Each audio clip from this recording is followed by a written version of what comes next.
चाहिए। आप ये बताइए, आप भारत बंद कर रहे हैं तो आप क्यों कर रहे हैं? हम इन बिलों को वापसी लेते हैं। एक प्रश्न आपसे पूछ सकता हूँ, एक मिनट, मैं मेरे बात आप मुझे बताइए। एक प्रश्न आपसे पूछता हूँ, चलिए आपकी सारी बातों को मैं जायज़ ठहराता हूँ। एक प्रश्न का जवाब आप मुझे एक शब्द में दीजिएगा।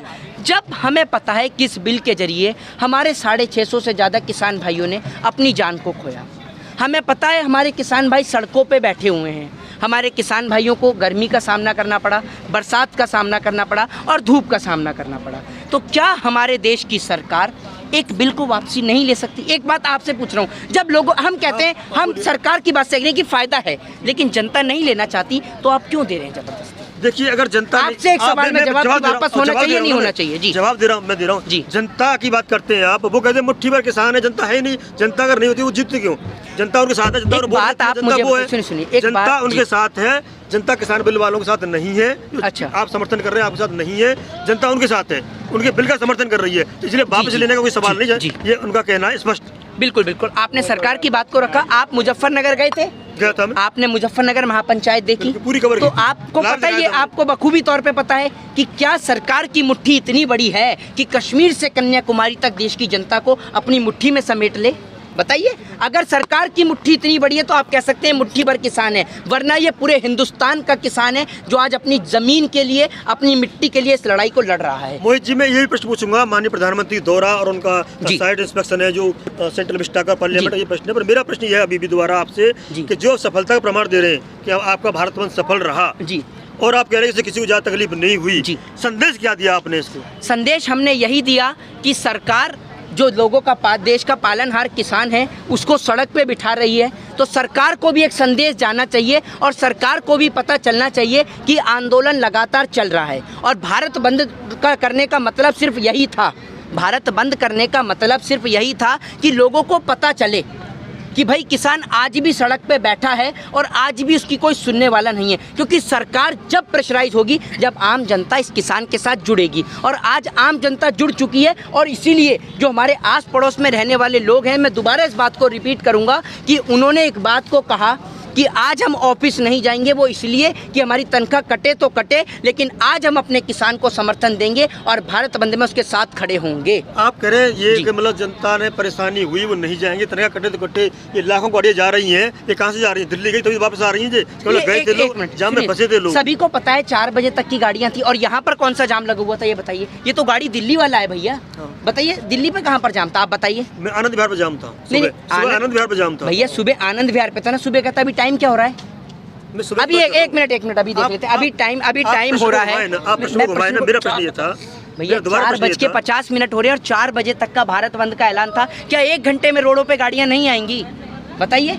आपका प्रश्न ये, आपका उत्तर ये था कि मतलब लोग घर पे नहीं गए, घर पे रहे, तनख्वाह कटे तो कटे, नहीं कटे तो कटे, घर पे थे, तो पर ये गाड़ी गई थी तभी तो आ रही है। सुनिए, गाड़ियां भी थी, लोग जाम में थे, और जाम में थे तो उन्होंने ये कहा कि अपने किसान भाई के लिए अगर हम 1 घंटा 2 घंटा 4 घंटा अगर जाम में भी रह लेते तो आपत्ति क्या? जो लोगों का पेट घर पे थे। अरे भैया, मैं कह रहा हूँ, मैंने क्या कहा आप उस बात को समझे नहीं। मैंने क्या, कुछ साथियों ने, कुछ लोगों को बोला है, मैंने सभी को नहीं बोला।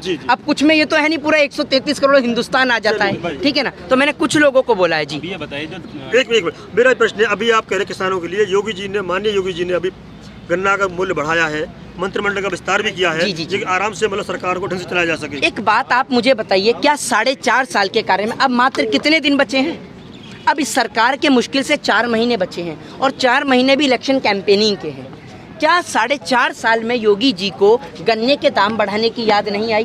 तो आपको भी आसानी से पता है। अब ये आपके ऊपर डिपेंड करता है कि आप इस सवाल का जवाब दें चाहे ना दें। आपको भी पता है कि ये सरूफा दिया गया है देश के किसान। प्रधानमंत्री जी बोल रहे हैं अभी तो 25 रुपए बढ़ाए हैं, अभी जनवरी में दुगनी कर देंगे। भैया, प्रधानमंत्री जी ने कहा कि अभी तो 25 रुपए बढ़ाए हैं, दुगनी हो जाएगी। नहीं, दुगनी हो जाएगी। बिल्कुल, कैसे दुगनी होगी? ऐसे दुगनी होगी जैसे हमें 2 करोड़ रोजगार मिला, वैसे दुगनी होगी जैसे आज आप बुलेट ट्रेन में सफर कर रहे हैं, या वैसे हो जाएगी जैसे आप 100 स्मार्ट सिटियों को बनते हुए देख रहे हैं? कैसे दुगनी होगी, जरा ये बता दीजिए। आप स्मार्ट सिटी की बात कर रहे हैं, आप सेंट्रल विस्टा की बात नहीं करते, नई पार्लियामेंट की बात नहीं करते।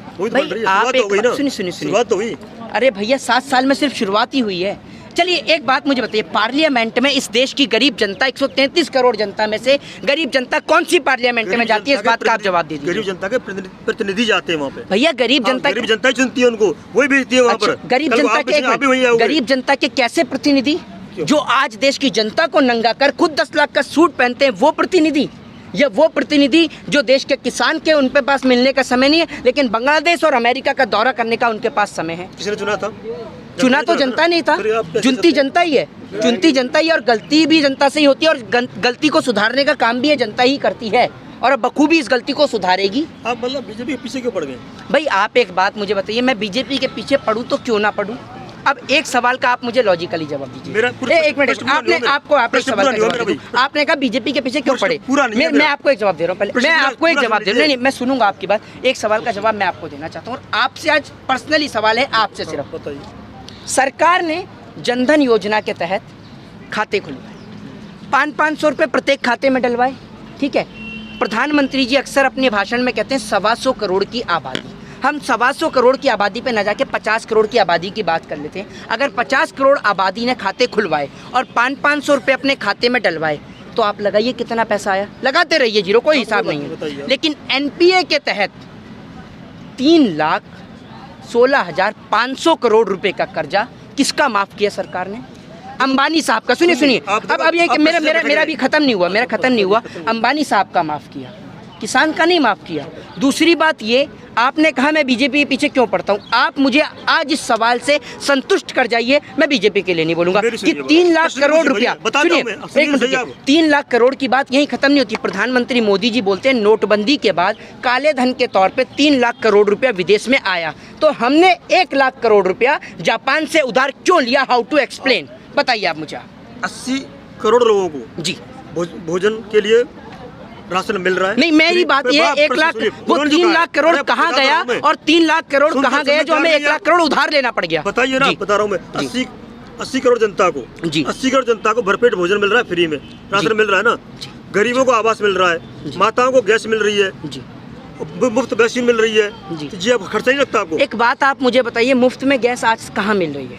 वैक्सीन, बताइए। वैक्सीन की बात कर रहा हूँ। नहीं, आपने कहा कि 1 मिनट, वैक्सीन के लिए हमें इंतजार करना पड़ता है हमारे देश के माननीय प्रधानमंत्री जी के जन्म दिवस का, कि प्रधानमंत्री जी के जन्म दिवस पर 1 करोड़ वैक्सीनेशन का कार्यक्रम किया जाता है। हर जगह देखो, मेरे पास डिटेल है, हर मोहल्ला में कैंप लगा के मतलब वैक्सीनेशन हो रहा है। प्रधानमंत्री जी के जन्म दिवस पर ये ऑफिशियली डाटा है या नहीं है?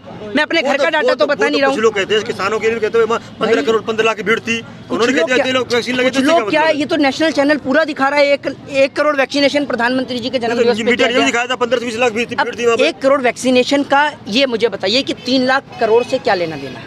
आपने कहा 3 लाख करोड़, मुझे आप इस बात के लिए सेटिस्फाई करिए कि अगर 3 लाख करोड़ विदेश से आया हमारे पास में काले धन के तौर पे, तो 1 लाख करोड़ क्यों उधार लिया? बताइए मुझे इस बात का जवाब। मैं भी जानना चाहता हूँ, हमारे सब बुजुर्ग भी जानना चाहते हैं। बताइए, आप सभी लोग हैं, इतने सारे लोग हैं, आप सभी मिलकर बता सकते हैं, कोई दिक्कत नहीं। वो क्या हुआ वो अलग बात है, जनता की बात कर रहे हैं। अब जनता आपने कहा जनता की आवाज उठाते हैं, मैंने ये किसानों की आवाज उठाते हैं मोहित जी, अब किसान की आवाज उठाते हैं। तो ये किसान ये भी तो पूछना चाहता है कि सरकार 3,16,500 करोड़ का कर्जा अंबानी साहब का माफ कर सकती है, तो क्या ये तीनों काले कृषि कानून इन किसानों के लिए माफ नहीं कर सकती? बताइए ना। या फिर ये किसान मरने के लिए पैदा हुआ है, ये यहाँ खेत में शहीद हो रहा है, इनका बेटा सरहद पे शहीद हो रहा है, और सरकार तो मजे कर रही है। प्रधानमंत्री जी के विदेशी दौरे नहीं रुक रहे हैं। सरकार क्या है? सरकार तो मजाक, सरकार ने मजाक बना लिया। जैसे भारत बंद ना होके सरकार के कोई नेता का ऑफिशियली स्टेटमेंट नहीं है। सरकार इनको मवाली बताती है, खालिस्तानी बताती है, पाकिस्तानी बताती है, आतंकवादी बताती है। पहली बार कह रहा हूँ, 10 महीने पहली बार आपसे बात कर रहा हूँ, मैं आंखों में डाल बात कर रहा हूँ। किसी बीजेपी के बड़े नेता ने कहा मवाली बता दीजिए आप।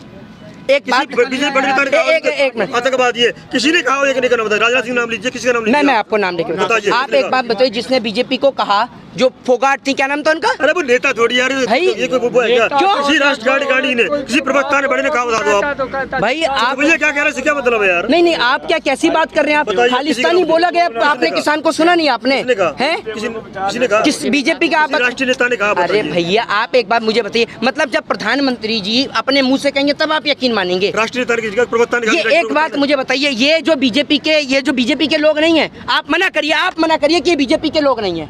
छोटे लोग क्या कहते हैं, सबसे कहते हैं, अरे आपके लोग भाई, भी कहते हैं उधर के वाह। राष्ट्रीय स्तर पर देखिए माननीय अगर सुनिए अगर यही छोटे लोग तो लीजिए, राजनाथ सिंह, माननीय राजनाथ सिंह ने किसानों को भगवान कहा था, उसे क्यों नहीं बताते हैं आप? किसको? किसानों के लिए ऐसे भगवान नहीं, ऐसे भगवान कहा था कि इस भगवान को करनाल में जाए तो लाठी से लहू लोहान कर दो, और ये भगवान दिल्ली में घुसे तो वाटर कैनन से पानी फेंको, आंसू गैस के गोले दागो, और ना माने तो लाठी और डंडे बजाओ। ऐसा भगवान कहा था। कौन अपने आप भी हिंदू धर्म से आते हैं, हम भगवान को लाठी और डंडे से पूजते हैं? बताइए, इसको मारा गया। आप ये बताइए, इन बुजुर्गों को जब करनाल में लाठी और डंडे से मारा गया तो क्या हमारे देश की सरकार का सीना पसीजता नहीं है, या हमारी सरकार का ज़मीर बिक चुका है कि किसानों पे हमारे सरकार की औकात नहीं है पाकिस्तान और चाइना पे गोली चलाने की, इसलिए इन किसानों के सीने पे ऊपर लाठी और डंडे चलवाती है वो। आप ये कह रहे हैं किसानों पर लाठी डंडे चलवाती है और मतलब पाकिस्तान से, चाइना से बात करने की औकात नहीं है जी। वो तो कह रहे पूरे विश्व डंका बज रहा है माननीय प्रधानमंत्री का। विश्व में डंका देखा ना, विश्व में डंका देखा ना कैसा बजा? प्रधानमंत्री जी को हवाई जहाज से छतरी लेकर खुद उतरना पड़ता है। दूसरी बात, उनको रिसीव करने के लिए जो बाइडेन नहीं आते, वहाँ के जूनियर सेक्रेटरी वहाँ पर आते हैं प्रधानमंत्री को रिसीव करने के लिए। और जिस कमला हैरिस के सामने, जो भारत देश की बेटी विदेश तक जाके इस तिरंगे झंडे का नाम रोशन करती है, उसके सामने प्रधानमंत्री मोदी जी जब बैठ के बात करते हैं तो कैसे करेंगे? क्योंकि वो तो कह रहे थे अब की बार ट्रंप सरकार। तो बताइए मोदी जी कैसे आई टू आई कांटेक्ट कर पाएंगे? एक कमला हैरिस है और एक अपना कमला पसंद है, दोनों के दोनों वायरल हैं, समझ लीजिए आप। तो कमला हैरिस को न्योता देखा है भारत आने के लिए? उनको न्योता क्यों देंगे? वो भारत देश की मूल नागरिक है और कभी भी भारत देश में आ सकती हैं। नहीं, भारत देश की बेटी थी भाई, भारत देश की बेटी थी, और हमें गर्व है कि कोई नहीं, अब वहाँ की निवासी हैं, भारत देश की बेटी थी, और हमें गर्व है कि कोई हमारे देश का नागरिक अगर विदेश में जाके वहाँ का राष्ट्रपति बने, प्रधानमंत्री बने, उपराष्ट्रपति बने, तो हमारे लिए गर्व की बात है। हम छाती चौड़ी करके कहते हैं कि उनके पास कोई ऐसा ऑफिसर नहीं था, ऐसा कोई काबिलियत भरा नेता नहीं था जैसा कमला हैरिस थी, तो हम तो छाती चौड़ी करके कहते हैं। जो बात करी लोकतंत्र खतरे में, क्या कहना चाहिए? लोकतंत्र तो खतरे में है ही। जब किसान को मारा जाएगा, पीटा जाएगा, असम में जब लोगों को मारा जाएगा और उसका साथ पत्रकार देंगे, तो लोकतंत्र तो खतरे में है ही। जय हिंद, जय भारत, वंदे मातरम।